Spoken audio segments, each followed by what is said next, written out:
Hello everyone, this is Bobbin Threadbare, and welcome back to The Longest Journey.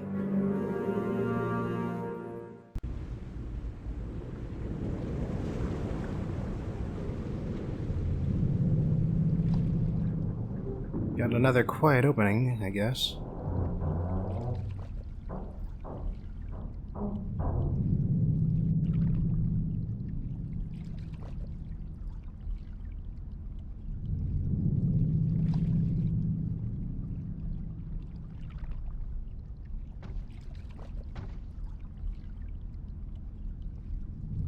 Did you sleep?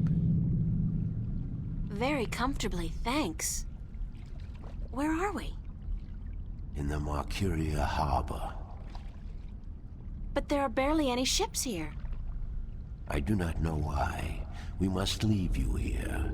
We have other business. Carry your wave into the future, April. Whatever that means, I'll try.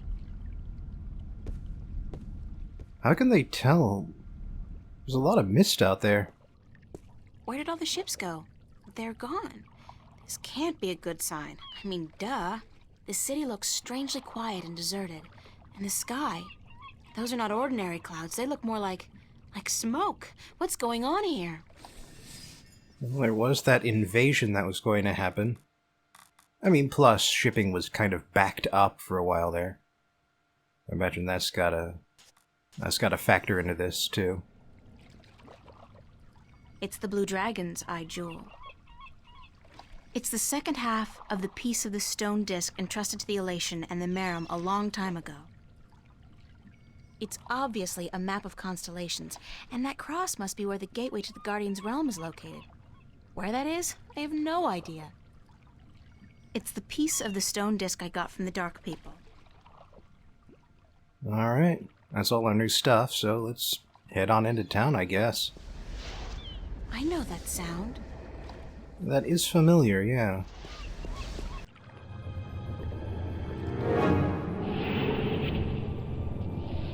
Oh. Hello again, giant coruscating mass of pure chaos. And I know that vortex! A shift! Cortez must have found me, and just in the nick of time, too. Yeah, that's not Cortez. God, that was close. What caused that shift to open just in time? It has to be Cortez. Finally. Hello? Anybody there? You do remember he borrowed your power to open those shifts. Who's there? It's just me. April. It's good to see you again.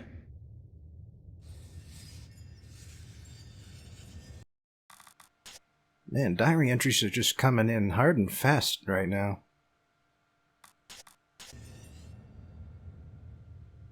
Yes, we should talk to him.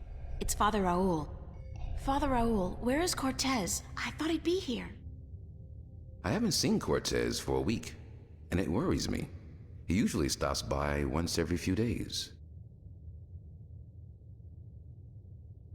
When did you last see Cortez? It must have been... I think it was last Sunday. Exactly 1 week today. He's been gone longer than that before, but this time What? This time I have a feeling there's something wrong. I don't like that feeling.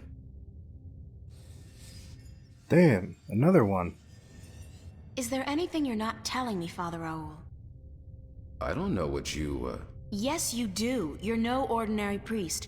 You know about Stark and Arcadia, about the balance, and I'm sure you know a lot more about Cortez than you're willing to let on. How did you... I heard you and Cortez talking last Sunday, and it scares me. And pisses me off to think that you're using me, that you're keeping things from me. I thought for sure that I could trust Cortez, but as it turns out, I can't. I was hoping to confront him with this, but he's not around, and you're part of it too, aren't you? April, you have to trust me when I tell you. Sorry, I can't trust anybody anymore. There's so much at stake, and I don't know who to trust, Father. Please, tell me what you know. I'm sorry, April. I mean, I'm sorry you don't feel like you can trust anyone anymore, and I'm sorry that I don't know more than I do. But I will try to answer your questions honestly and openly as much as I can. Who is Cortez? What do you mean? The way people react when I mention his name, the fact that he seems to have been alive for a very long time, and that he knows as much as he does. Who is he? It's funny, but I've been asking that very same question myself many, many times. Who is this man? He's old, yes, and powerful. He has strong magic, but he rarely lets on exactly how strong he is. He prefers to be considered eccentric, crazy even. They are both excellent disguises. You're dodging the question. You still haven't answered my question about Cortez. That's because I cannot answer. I just don't know. He found me when I first came here. You see, I'm not just a Catholic priest. I'm also a sentinel, a minstrel. You're a minstrel? Yes, do you find that strange? How can you belong to two religions at the same time? Belief in the balance and belief in God are not mutually exclusive. The Sentinel Order was founded on the basis of protecting the balance, not to worship a higher power. As long as our devotion to whatever God we believe in doesn't conflict with our duty to the balance, and vice versa, who is to say we can't work in the best interest of both? I guess. I just always thought of the Sentinel as its own faith. It is a faith, but a faith in something less than God, yet more than magic or the laws of nature. The balance was created by someone, was it not? I don't know. Nor do I. But I believe. I have faith. That's enough. What did you mean when you said Cortez found you? One day, he came to visit me here. He knew who I was, that I was a minstrel, and that I was devoted to restoring the balance as well as to my God. We soon became good friends. He was very worried about the imminent collapse of the balance, yet told me that he was waiting for someone special, someone who might be able to help us. Me? Yes. He waited for a long time for you to show up, and when you did, it was hard for him trying to convince you that he wasn't crazy. I guess his disguise was too good. I don't know much more than that. Cortez tells me very little, only that you're the key to the survival of the balance. I can only assume that you're the new guardian? That's what I've been told. Not by Cortez, of course. No. I understand your frustration, but I cannot help you any more than I have. If there's anything at all... Thanks, Father. But you've done enough. It feels like I've done nothing. But God be with you, and the balance too. How did you become a Sentinel Minstrel? The Sentinel are not numerous in Stark. Not yet. Not with the Vanguard, the Church of Voltec, keeping a watchful eye and striking down anyone who dares to proclaim their faith in the balance. But the Sentinel are here, and when they find someone who they believe will be sympathetic to their cause, they approach them. That's what happened to me. They asked you to join? No. They told me the truth. I was studying theology at the time, and I found scriptures that challenged conventional wisdoms, made me question the validity of my faith. But once I learned the truth about the balance and the Guardian and the ongoing war with the Vanguard, it became easier to believe in God again, because now things made sense. And so, in the end, I chose to become not only a priest, but a minstrel, and I don't regret my decision. Have you ever been to Arcadia? No, I'm not a shifter. I'm stuck here, unfortunately. I don't mind. I've been fortunate enough to read most of the scriptures of the balance, and that in itself is a rare privilege for a Starker like me. I don't have any more questions right now.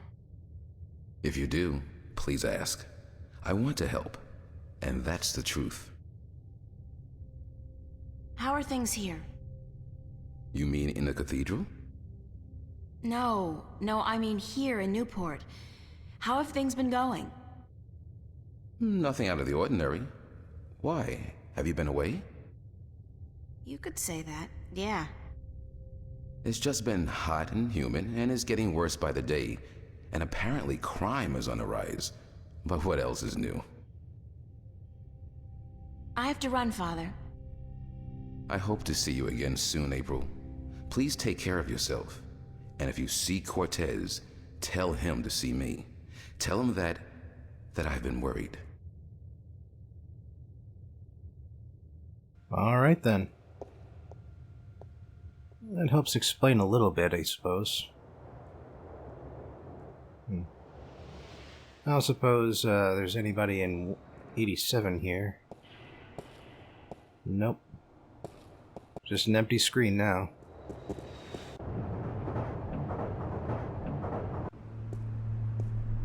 I really should go home and change into something that doesn't make me look like a medieval restorationist.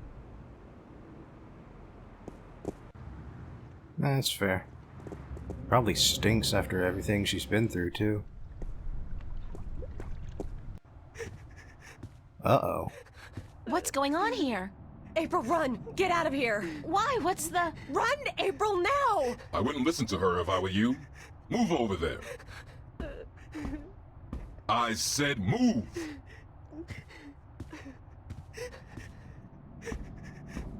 Emma, who's this man? Tell me what's going on. Who are you? What do you want? He's just following orders, Miss Ryan. He's just a servant. My servant. I was hoping you would join our little party. You're a very difficult person to find, Miss Ryan. A very difficult person to find. What are you doing to my friends? If you cooperate, nothing. Nothing permanent, at any rate. But if you make this any harder than it has to be, I will have your friends shot. All of them. What do you... Do I know you? I know you. I've seen your face somewhere. My name is Halloway. Gordon Halloway. I work for Jacob McAllen, who I am certain you have heard of, yes. He runs the Church of Voltec, also known as the Vanguard. He has been insisting on meeting you, Miss Ryan. Of course, we were not sure who you were at first, but we knew we would find you in Venice. You did give us a run for our money, I must admit. Your shift a week ago today made it a lot easier. But then you decided to stay out of town for a while. Smart. Coming back, though, was rather stupid.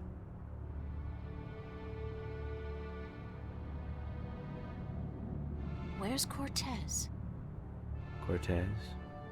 He has been disposed of. He was meddling. Not at all acceptable behavior from a man of his stature. He simply had to go. He kept telling all the secrets, and that is not how we play this game.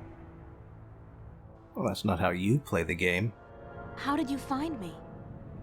Oh, we have our methods. The eyes that see, the ears that hear. Our impressive technology helps, of course, and Mr. McAllen is not a bad magician. He can sense things. Besides, you have not been especially covert, have you? I mean, the job you did in the police archives was messy. Very messy. Footprints all over it. Not your footprints, certainly, but footprints. That poor fool, Mr. Manelli, was it? It took us 8 painful hours to get a confession. And then, it turns out he actually knew nothing about it. Did you kill him? Certainly not. He has proven useful in the past. No, a little mental laundry, and this nasty business is behind him. We even cleaned up a few unfortunate childhood memories while we were at it. What do you want from me? We want you, and what you carry with you. We have our connections in Arcadia. We know of your journey north. Good job on our friend Mr. Klex, by the way. Good job. Very impressive. Of course, not to mention the fine work you did on that Gribbler creature. She was not very cooperative. She just refused to listen to reason. But she was a twisted old girl, and we respected that. Unfortunately, we lost track of you once you set out to sea. The Tyran are not very comfortable with water, and so there was no chance of sending anyone after you. However, with your good fortune and, shall we say, good breeding, I am certain you brought some valuable items back with you. I would expect no less from a bright and industrious girl such as yourself. So, give me what you have and let us be done with this nasty business. I will let your friends go, and then you and I go on a little trip.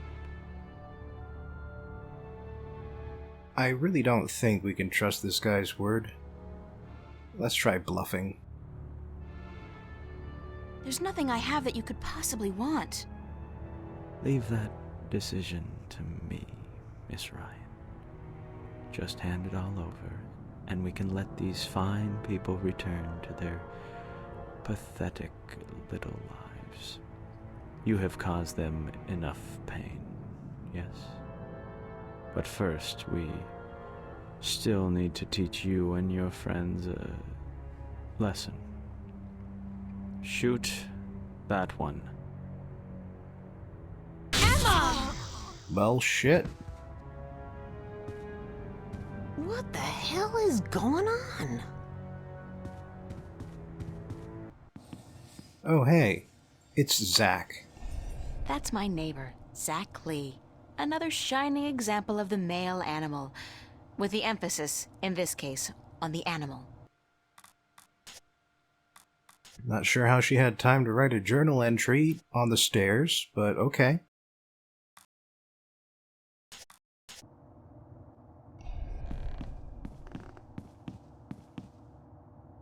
Get out of my way, Zach! Where are you going, April? Don't you know the game's up? What game, Zach? They're trying to kill me. They just shot Emma. Who did? The agents, the Vanguard. But they said they weren't really gonna hurt nobody. They were just gonna... They said? What do you mean? You spoke with them? No! I mean, they were just gonna arrest you and... You bastard! You sold me out? You killed Emma? Do you know that? You killed my best friend! I didn't...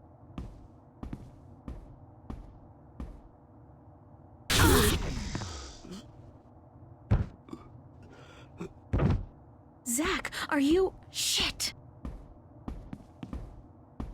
That guy should really actually start jogging at some point. Open up! If you don't open, we'll break down the door. Ah, crap. Need to use the eye. Let's do it. Take it down. I don't know what that chain's for, but it's connected to some kind of mechanism. Oh, God, this is not gonna be fun, but I don't have a choice. Close your eyes, April! Oh, shit! Ah! Emma gets shot no matter what, by the way.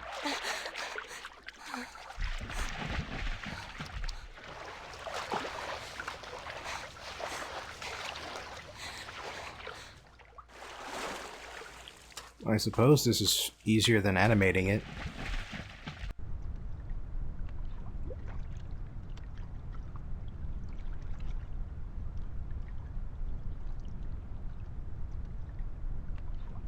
Oh, shit. Somebody's watching the entrance. There's no way I'm getting by without him seeing me. But there's no other way out of here either. Not with that agent standing guard. He'll see me. If only we could, I don't know, avoid being seen with some sort of invisibility potion, perhaps.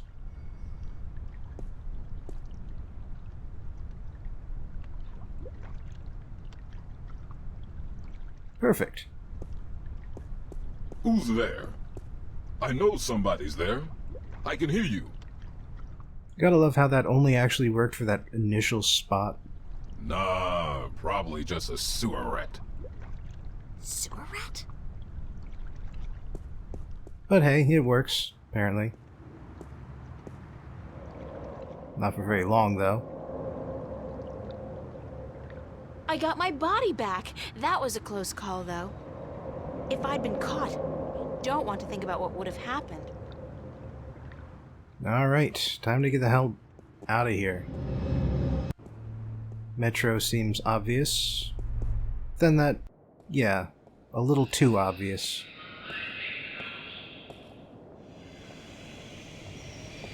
Oh no, I got the subway covered as well. Uh-oh.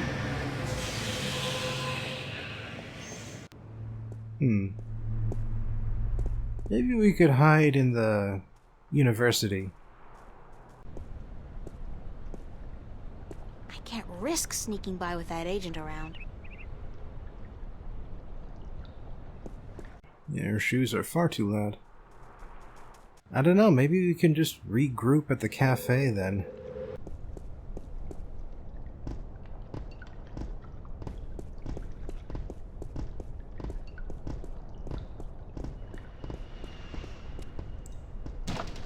Oh. What's that? The mystery door. It's open. And apparently those guys are just going to walk towards her slowly so she can get away. Oh. Hey guys, remember the prologue?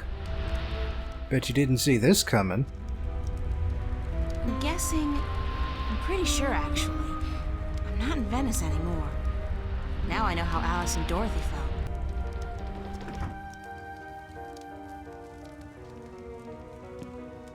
Moby Dick, Oliver Twist, The World According to Garp, Zen and the Art of Motorcycle Maintenance, The Holy Bible. Nice collection. Warm and cozy.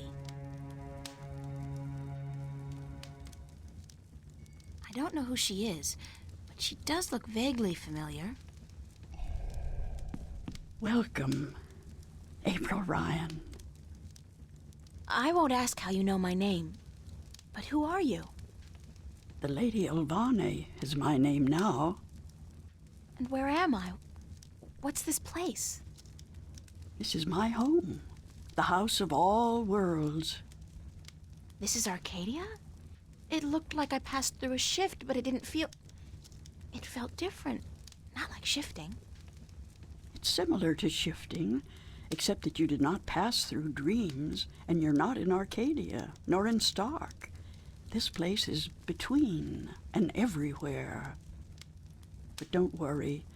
You are safe from your pursuers, for the moment.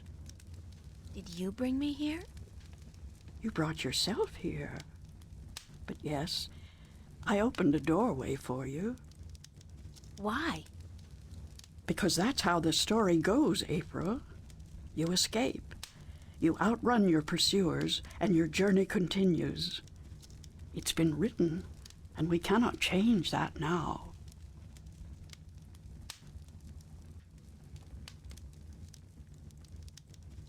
Lady Olvane, I appreciate your help, but I'm so tired of hearing about my destiny and about prophecies. I've lost a good friend today, and... She's not dead. What?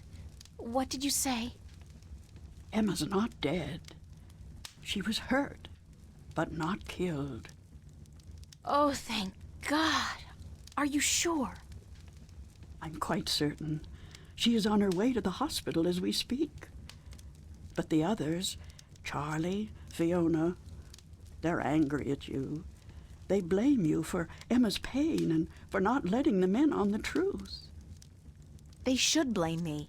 I brought it all to them. The violence, the chaos. I've hurt so many people since this all started. And yet, at the time, it all seemed justified. It was. The fate of the many depend on the sacrifice of the few. Your sacrifice most of all. You've made so many, and you'll have to make many more before this is all over. Will it ever be over? Eventually. The pain won't go away, though. You'll keep that with you forever. I don't know if I can go on. It's so hard. Listen to me, April. You must go on. You must be brave. They all depend on you. And you can do it. You can get through this. Just remember what's important and what's not. Remember who your friends are and trust them. Let them help you. I already did that, and look where it got them. So, somebody gets hurt. That doesn't mean you can give up. I want you to go to Mercuria, to see for yourself how those who are not willing to surrender are holding up. You can learn from their courage. I can't go there. I can't shift. People tell me I have this talent, but it's not true. If I can't use it, what good is it? But you have used it twice already. April, child, you must learn to believe in yourself and your abilities. Use what you know, what you do best, to focus your magic. What I do best? You mean painting? If that's what you do best, then yes. Use that as a focal point. After a while, you won't even need that. But it's a beginning. What about the other things I have to do? What about the Guardian? The Vanguard are holding Adrian, the Guardian, captive. But they still don't know where the entrance to the Guardian's realm is located. Shouldn't I free Adrian immediately? Go first to Mercuria. The doorway will bring you there. If you go straight back to Stark, the Vanguard will find you. Thanks, Lady Alvane. I'm not going to ask you how you know everything you just told me, because I'm not sure I want to know. Good luck on your journey ahead, April. I will keep my fingers crossed for you. Maybe I'll see you again. Oh, I'm quite certain of that. Quite certain. So it's pretty clear that Lady Alvane here is April Ryan from the distant future, in a location that exists beyond time and space. But I also love how nobody cares what happened to Zack. So, April went through not one, but 3 portals this time. So now it's my turn to choose the work. For today's Portal episode, I'll be taking a look at a Japanese anime released in 2013 with a rather pretentious name of Gargantia on the Verdurous Planet. The story about the story. Gargantia on the Verdurous Planet is ultimately the creation of Urobuchi Gen, a rather famous Japanese author who has written for novels, visual novels, in other words games that are mostly dialogue, and anime. You may have heard of some of his projects, which include Puella Magi Madoka Magica, Psycho Pass, and the light novel series Fate Zero. As such, you may also be aware that Urobuchi tends to write rather dark and mature works, even though his target audience is still typically teenagers. In 2010, Urobuchi was working with the animation studio Production IG to create the anime Psycho Pass, which would come out a year before Gargantua in 2012. Production IG has a long history of creating TV shows and movies with challenging themes, including the classic Ghost in the Shell, FLCL, the Evangelion movies, and, although it shares production credit, Attack on Titan. Presumably it was during this production that someone had the idea of creating a giant robot anime, and Urobuchi turned that concept into the 13-episode show we got. The director of Gargantia is Muratawa Kazuya. Muratawa had worked as an assistant director, storyboarder, and episode director for years before Gargantia, and his credits include the original Berserk anime, Code Geass, and Eureka 7. It was Muratawa's idea to have the show mostly take place on ships on a water planet, so much of the story credit goes to him too. Still, Orobuchi would script the first and last episodes personally. The production of Gargantia was centered around the anime, but the show was only part of a multimedia blitz, a fairly common tactic among Japanese production companies these days. As such, they released several short stories before the show came out. They arranged a manga adaptation that ran for 2 years, and while a planned second season fell through, they would release the content they came up with as a pair of light novels in 2015. The general consensus seems to be that Gargantia was modestly good and decently popular, but unfortunately not Orobuchi's finest work. Still, I happen to be fond of it, and hopefully you'll see why as I describe the story. We start with the Galactic Alliance of Humankind, a spacefaring civilization that lives in massive orbital colonies throughout the galaxy. However, this alliance is threatened by a race of squid-like aliens known as the Hideaus, creatures that can live in open space and shoot lasers from their organic bodies. Our protagonist is Ensign Leto, a teenager who has, despite his years, spent years serving in the Galactic Alliance military. Leto effectively lives in the cockpit of his machine caliber, which has an AI named Chamber. His commanding officer is Kugel, and as we join Leto, his squad is taking part in a preemptive strike on a group of Hideaus. However, the strike goes poorly. The Alliance underestimated the Hideaus and are forced to retreat. Leto and Kugel both stay behind to protect the rear, but as a result, Kugel doesn't reach the warp gate in time, and Leto gets flung who knows where when he falls off the capital ship he tries to get a ride on. We next jump to a big rusty ship interior. A salvage team has managed to recover Leto's machine caliber, but none of their equipment can so much as scratch the paint. Chamber rouses Leto to get a pilot decision, and Leto decides to wait until everyone leaves before sneaking out of the cockpit to take a look around. However, a girl named Amy and the lead mechanic named Pinion come back for another look. So, Leto grabs Amy and starts running through the ship. The reason he grabs her is so that security personnel won't have a clear shot, and the reason he starts running is so that Chamber can map the ship using his remote connection to Leto.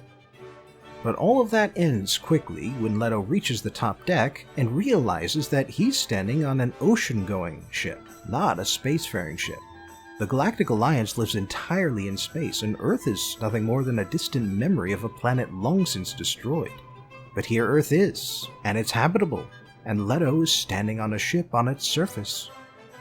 Leto is stunned by this revelation, and so Amy gets free and he ends up cornered on a crane arm, surrounded by armed guards. So he calls Chamber to back him up, and this stuns the locals into holding fire. There's something of a communication problem since the locals and Leto speak different languages, but fortunately learning languages is something Chamber can do, since there's more to the galaxy than the Alliance and the Hideaus. After a lengthy standoff, Amy volunteers to speak to the strange boy and try to figure out where he comes from. To answer that question, Leto points up. For her part, Amy describes what's happened to Earth.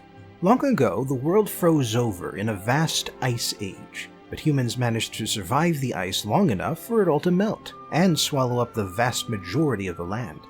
These days, humans live on giant collections of ships that use equally giant cranes to hook themselves together, and they survive by fishing and salvaging what they can from the now underwater surface. Leto has found himself on the largest known fleet in the world, named Gargantia.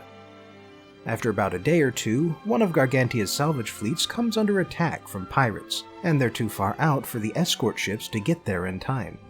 Amy asks Leto to help, and Leto decides to do so, since he's learned that the Gargantia people believe in helping those who help you, while the pirates only believe in taking what they want. Of course, Leto and Chamber are still in extermination mode, so they blow up all of the pirate ships and disintegrate every pirate on the salvage fleet for good measure. Chamber is far beyond any tech on Earth, and so everyone is quite horrified by what just happened. A part of the reason they're horrified is because they know the pirates will have to retaliate, or they'll lose too much face. So Amy and the Gargantia's effective leader, Ridget, have to explain to Leto concepts like armed deterrence and the cycle of violence. To his credit, once Leto understands, he orders Chamber to use minimal force and avoid human casualties during the inevitable pirate raid. This raid is led by Captain Lukage, and although she has a gimmicky appearance and a giant lobster robot, she too is absolutely no match for Leto and Chamber. The next few episodes after that are remarkably slow-paced. No big battles, no giant robot fights, just stuff about Leto getting used to life on Gargantia, and being introduced to things like currency, finding a purpose in life that isn't killing Hideaus, days off, and allowing disabled people to live instead of killing them. Turns out the Galactic Alliance is actually a pretty terrible place to live. Oh yeah, and Leto has a panic moment when he sees a mutant future octopus served on a plate because they resemble Hideaus. Eventually, Leto shows an interest in salvaging, and both the lead salvager Bellows and the mechanic Pinion try to recruit him. Turns out Chamber can handle high pressures as well as the vacuum of space, so Leto doesn't even have to switch robots. Leto picks Bellows instead of Pinion, since Bellows promises to teach him everything she knows, but during his first trip to the bottom, Leto spots a glowing creature which the locals call a whale squid, but Chamber positively identifies as a Hideaus. Leto goes into combat mode immediately, but just like the giant robots on Earth, the Hideaus here are no match for Chamber. The people of Gargantia are once again horrified. Killing a whale squid is an ancient taboo, at least partly because they're mostly peaceful but will seek revenge if one of them gets killed. Sure enough, a massive pod of thousands of whale squid pass under the ship, but Gargantia avoids conflict by powering down, making no noise, and holding Leto at gunpoint so he won't go down and start shooting. However, Pinion approves of Leto's action. He has no love of whale squids, since they killed his brother, and he knows about a treasure trove of salvage hidden in whale squid territory. So Pinion starts talking some of the other mechanics into mounting an expedition, with Leto and Chamber there to kill the squids and keep people safe. Leto needs no convincing, because the moment the Hideaus reappeared, he fell back into extermination mode. Partly that's because of his training, but partly it's because he wants to protect Gargantia and all his new friends. So Pinion convinces a big part of the Gargantia fleet to peel off and go to whale squid territory. This is especially hard on Amy, who has been getting close to Leto, but has to stay behind. The salvage operation and the slaughter of the whale squid go perfectly, but while Leto and Chamber are down in the squid nest, they recover some old videos. It turns out the people of Earth knew the Ice Age was incoming, and while it was coming on rapidly, they still had a few years to do something about it. However, they disagreed on how to survive it. Some pinned their hopes on a traditional, if accelerated, space program, but others chose to rely instead on genetic engineering and biotech. The idea was that a sufficiently prepared human body could survive even in the vacuum of space, or through any other conditions the universe might throw at them, and the people who went through the operation looked remarkably like giant squids. When they found out about it, the space program faction started a war against the biotech evolvers, a conflict that would continue for thousands of years. And when Chamber then kills a very childlike, immature Hideaus, Leto has a crisis of faith. Leto's bad day continues when he returns to the surface, even as the rest of the breakaway fleet starts salvaging all the weapons and equipment left by the evolvers. However, Chamber points out that this revelation doesn't change anything. The Hideaus may be descended from humans, but they lost their intelligence, since their perfected bodies didn't need it. Also, they still represent an existential threat to the Galactic Alliance. Plus, Leto has killed humans before without remorse. Still, this does prove that the humans and whale squid of Earth can coexist in peace. Meanwhile, Pinion makes a very ill-advised public broadcast boasting about how they killed the whale squid of the Sea of Mist and how all the riches underneath it are theirs now. Predictably, this attracts a bunch of pirates, and when some of the defeated pirates offer to join, Pinion gets a crazy idea about building a bigger fleet than Gargantia. But then Pinion's fleet gets another visit. and it turns out that Commander Kugel and his machine-caliber Striker also got lost in the wormhole and crashed to Earth. And he's been busy. His entire fleet is full of cultish followers who worship Striker as a living god and who strictly follow the laws and structure of the Galactic Alliance. To make a long and depressing section short, Leto gladly follows Commander Kugel at first, since he brings some comfortably familiar structure back into his life, but then Leto notices that Kugel's fleet also follow the practice of shooting their sick and disabled members into the ocean. And while this was maybe necessary in space, where resources are scarce and threats are always looming, it's unnecessary on Earth, and Leto rebels against Kugel. Meanwhile, Pinion's fleet gets absorbed into Kugel's, but Pinion starts to ferment a rebellion. The pirate woman from earlier turns out to be on board too, and while at first she acts like a true believer, she quickly switches sides once the fighting starts. Specifically, the fighting starts when Gargantia approaches the Sea of Mists and assists Pinion's rebellion. And at this point, it's revealed that the giant tower on the main Gargantia ship is actually a massive artillery cannon that can shoot beyond the horizon. Before the fighting begins, though, Leto discovers that Commander Kugel is actually dead, and has been for some time. His machine-caliber Striker has been simulating his voice and personality in order to lead the fleet. Chamber believes that this was a bad choice and that her conclusions are invalid, and so the two giant robots keep each other busy as the fleets fight below them. Leto pushes himself to the limit in this fight, but when Amy flies by to encourage him, he realizes that he doesn't want to die. So Chamber, whose primary mission is to support his pilot, ejects Leto and explodes, taking Striker out with him. The show ends with a short epilogue that takes place some time after the big battle. Leto has become a full-time salvager, and his relationship with Amy is improving. Pinion's breakaway fleet has rejoined Gargantia, and so has part of Kugel's fleet. The rest is presumably out there, rethinking a few things. Ultimately, though, life on Earth has finally gone back to normal. The analysis. Urobuchi Gen has said that Gargantia on the Verdurous Planet is an allegory for growing up, for graduating from high school or college, and finding oneself in the vast and scary world outside academia. Now, that wasn't my first interpretation, but I can definitely see it. Leto's life, up until the show begins, has been extremely structured and predictable. He and other kids his age are told what to do, where to go, and what to think. And while he's been promised freedom and opportunities for self-reliance in the future, he has no real experience with either concept. And yet, that's what happens to him, and it happens much more suddenly and traumatically than he expected. In this allegory, Chamber is effectively Leto's father. After all, Chamber's goal is to support his son and help him become the best person he can be. And while he's rather stuck in his old ways, he is the best kind of parent. The one who's willing to listen to his child and change his opinion when his son makes a good argument. And while most fathers don't explode to protect their kids, Leto does need to live without Chamber and stand on his own to become a full adult. Something else Leto realizes during this transition is that the world isn't as black and white as he was taught as a child. His side is gray. The other side is gray. And frankly, the authorities in his life have been lying straight to his face, mostly because it makes him easier to handle.